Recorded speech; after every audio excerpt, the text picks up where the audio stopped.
Just Yamato coming at you with a vlog. I'm thinking I should update you guys on what's going on with the team, myself, what happened in the past. Just relax and have a chat with you guys.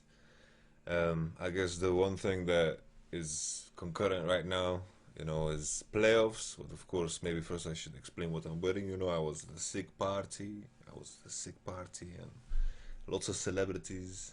No, I'm just kidding. I just wanted to show off my new my new shirt. Nah.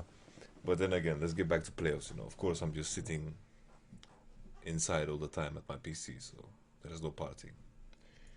So, the first thing that is concurrent right now, what's happening right now, we've had an insane, like crazy, crazy, crazy kind of playoff,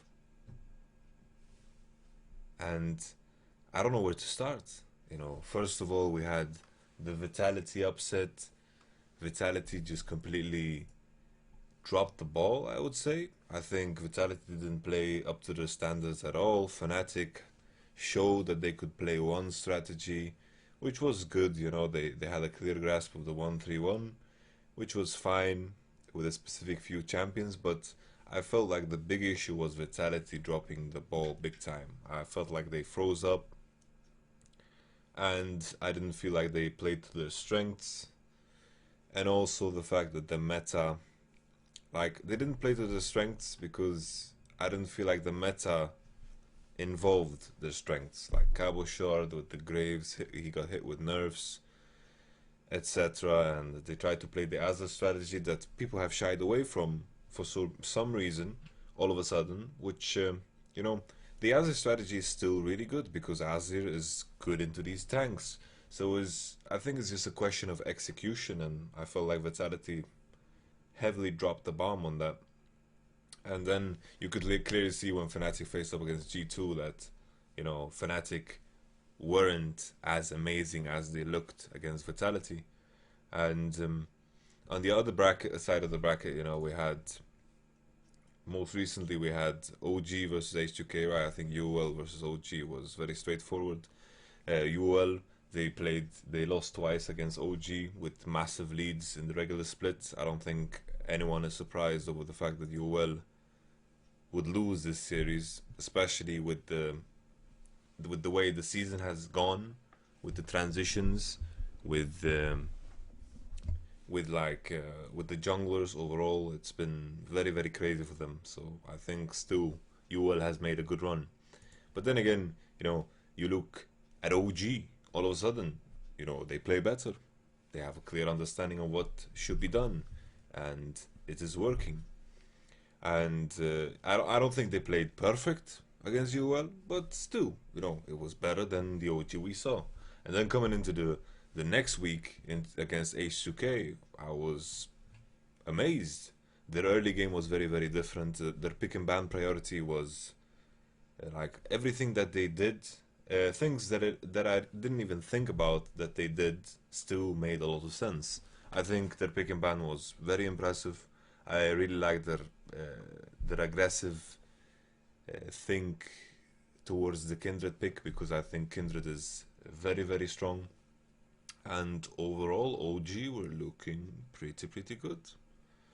I think even the games they lost against H2K, they should have won. I remember specifically the Baron, which was there was a ward, and then there was a situation right after the Baron where the of course, like Lucian eat into a smoke screen. I don't know if Jankos was a genius for smoke screening like that, but still, it's rather unfortunate. But I made a review on that game, and I still think like H2K, they felt a bit shaky. It was strange, that there was no kind of thing going on. But looking at H2K's entire split, I felt like the biggest reason why they kept winning game after game was they just demolished people in lane. I think Jankos was so effective in the early game. I think they were one of the teams, together with G2, that figured out the mid lane meta rather early. With that I mean like playing around mid lane, making sure mid lane has a lot of space to move around the map. And I think H2K and G2 were the teams to figure that out really early. But as other teams kind of figured it out as well, the same effectiveness did not appear, right? It was not as effective as you'd hope it to be because other teams doing the same thing. And then as H2K played against the teams that have uh, that went through proper lane phases, that could survive the lane phase against these players like Jankos and of course Forgiven and Vanderbot lane, then I felt like H2K looked shaky. They looked shakier and shakier. Especially like in the games that they did lose was because of late game decisions, late game team fighting, which was kind of hard to see. And sure, you could compliment their macro game, but their macro game, I felt like their macro game usually came from lane advantages that they accumulated throughout the early game, and they kind of snowballed and took rhythm over the entire game, right? That was what was impressive to me when it came to H2K. And as teams progress and teams get better, that is not going to be as effective, especially if your team fighting is weak, which is the main vocal point of the current meta. Is like, oh, these guys team fight really well, right? And with that in mind, H2K against OG, I think OG definitely had a clear grasp of the pick and ban. And then looking at the finals, I feel like we got two teams that have a clear grasp of the meta. One thing that was strange to me when G2 played against Fnatic is their pick and ban was very, very strange. They were willing to make trades for nothing. They gave away Kindred and things, and they got nothing in return. And to be fair, like currently in the current meta, there isn't. I feel like there is a good pick into almost any pick. I think there are some set bans that need to be done, like Nidalee needs to get out of the picture, etc. But overall, I think it's kind of easy to end up in a pretty standard composition like a Maokai, Poppy, a mid laner that is pretty standard, etc. So I'm not too worried about G2's pick and ban. But I think the EU final is going to be very, very hard to predict. Very, very hard to predict, but I'm leaning towards Gamers 2. G2 Esports, sorry. And then when you flip the coin and look at the other side, you know, you got North America, which was even crazier. Not too crazy, actually. I think in terms of a lot of people's expectations, you could call it crazy, but other than that, I don't think it was too crazy. I think the game we should start on, and the game that I want to talk about the most, is Immortals versus Team Solomid. So Team Solomid came out swinging, beat C9 very convincingly, liked their gameplay. There was a clear strategy. Bjergsen and Svenskeren had a clear cooperation going on, which was one of the big issues throughout the split. Yellow Star is starting to be visible, and TSM are finally starting to look like something that you can, like when that people imagined they would see. You start to see like this team where, oh, you have all these good players, they're going to be super good. That is finally starting to shape up. And I mentioned earlier how the mid lane, playing around mid lane is so important right now in the current meta with these picks that everyone's playing. You know, push mid and pressure side lanes. It's very, very effective with the Lissandra, with the Corki, with all these picks. And TSM are finally shaping up. And then you look at the game versus Immortals, right? The best of 5 against Immortals. That was like the strangest thing to me, because not really the strangest thing, because I feel like Immortals throughout the split have had a very, very weak pick and ban. Very, very weak pick and ban. Sure, they've been creative, and I feel like the strength they've always had is the fact that Huni is drawing a lot of bans and he plays a lot of champions. That is a strength, but that is not, like, that is just one strength. Then you have Adrian going off talking that he has like the biggest champion pool, which was quite ironic because he has only played 3 champions. And with that in mind, their support picks were very, very off. I think right now currently, I think most supports will agree with me that the best supports in the game are Alistar, Thresh, Braum, Bard can get squeezed in there depending on matchup, but supports that are good in lane phase overall, can survive lane phase, can supply ganks really well and scale into the game very, very well. These are the best supports right now in the game. And Thresh, of course, being like this one outlier where he scales kind of fine, but it's kind of weak if you're behind, right? Thresh is supposed to carry some advantage through his lane phase that is super powerful into the rest of the game. That is the idea of Thresh, right? Has decent matchup into Alistar and decent matchup into Braum specifically, and a very good matchup into Bard. So Thresh is like this outlier, right? And then you have Soraka, Janna, Karma. It's awful. It's horrible. I don't think it's good at all, which was very, very confusing. And then you have this mindset where Huni wants to play carries, and Reignover is forced to play these junglers that revolve around building tanky. And if we look, it's so reverse. Because in the jungle right now, the best junglers that are in the game is Nidalee, Kindred, Graves. And in the top lane, you have Echo, Poppy, and Maokai. And of course, you could argue Trundle, etc. There are plenty of picks, but you get my point, right? You don't run up and play Lucian in top lane right now because it's just not effective. Sunfire Cape is too powerful, Iceborne Gauntlet is too powerful, and I think the reasonings are quite obvious. So the question lies within like what were Immortals doing throughout the split, because there was absolutely no change and almost no growth. And even though they went 17-1, I think their first initial weeks, first 4 weeks, they looked. I even stated that I thought they would go 18-0 after the win against TSM, and there was just no progression. There was no progression at all. No progression.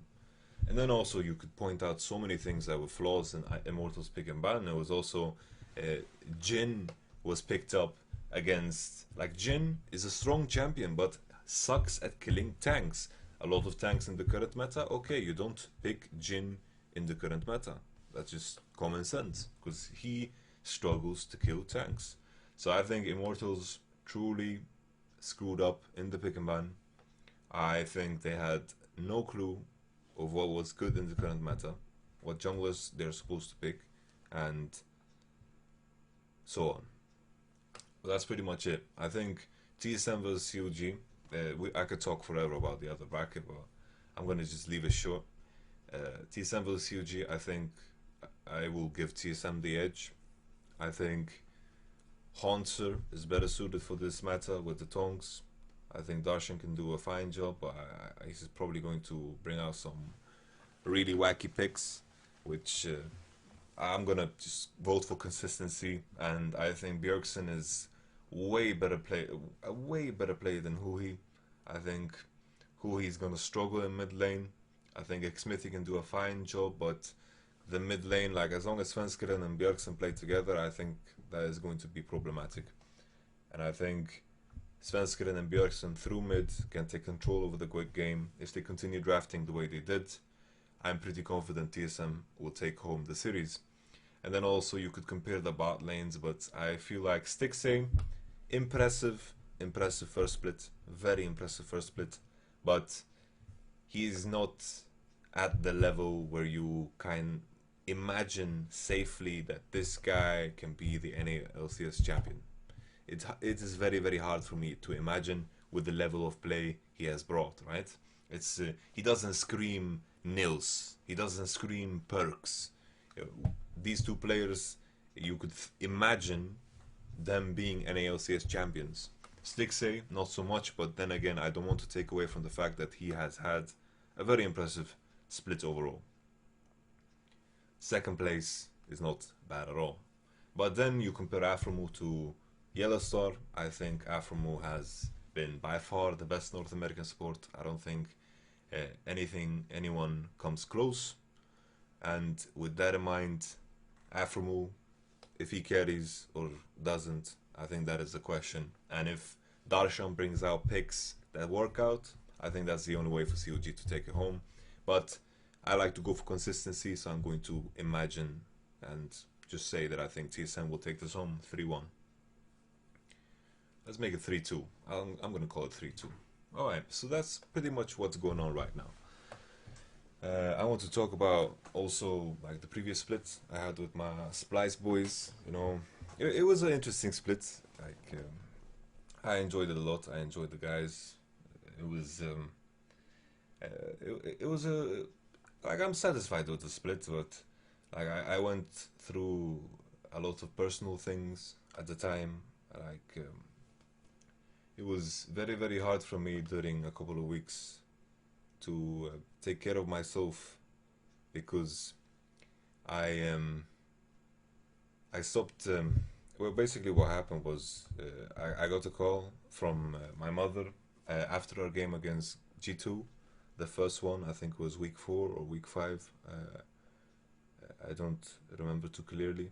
I got a call from my mother, and she told me that my grandfather passed away, which was, it was very hard for me. Like, my grandfather means a lot to me, and I had a few weeks where I had weeks of weakness where I stopped taking care of myself. I ate very poorly, and I could barely sleep.